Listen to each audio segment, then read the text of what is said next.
From far and wide, O Canada, we stand on guard for thee. God keep our land glorious and free.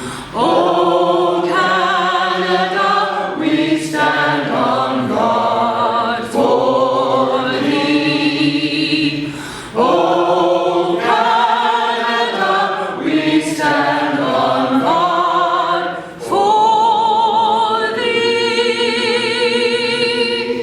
Thank you. Please be seated. Thank you, Mary Jane.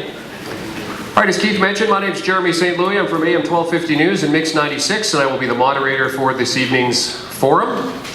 I'll just explain a little bit about the format, what we're doing tonight. Each of the candidates is going to have a chance to open up with 5 minutes of opening remarks. If they use it all, great. If they don't, that's okay.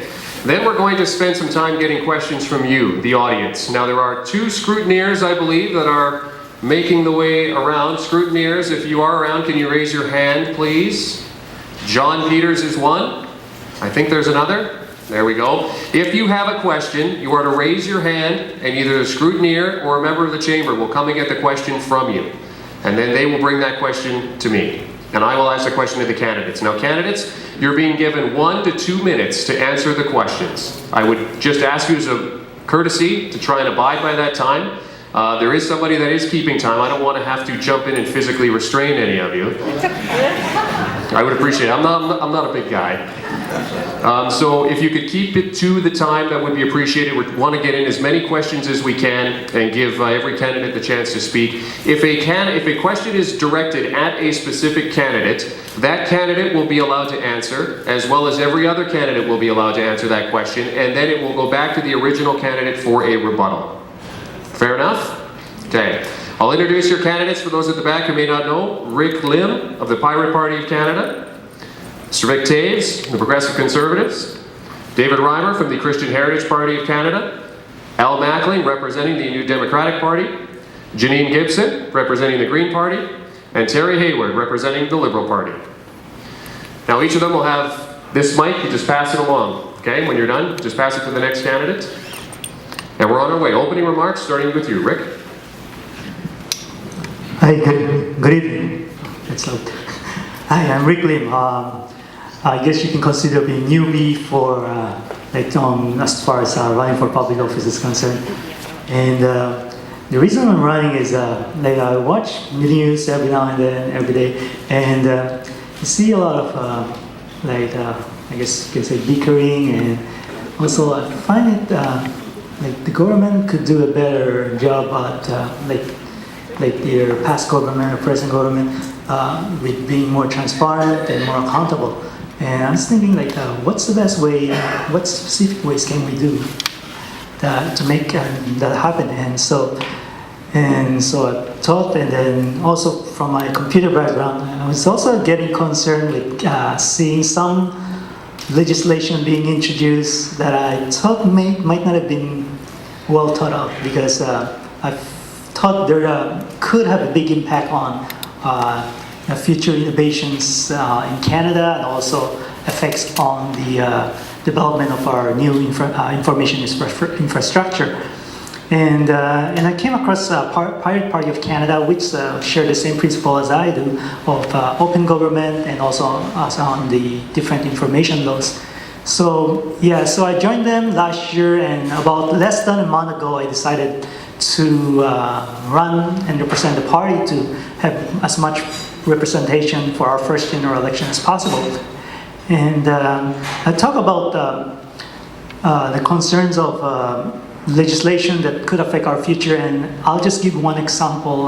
That's I guess the lawful access legislation, Bill C-50, C-51, C-52, which would allow the government to monitor the internet without a court warrant, and so any activities that you do on Facebook or whatever internet activity, the government will be able to monitor them without going through the court.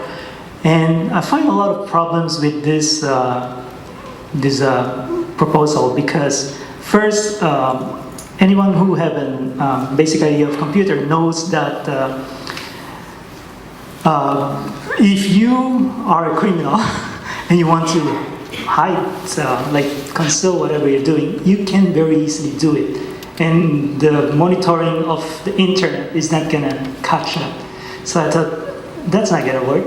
But this would open our system up for abuses. Let's say there's a future corrupt government that arrives, and he can take advantage of the system and maybe go after their political critic.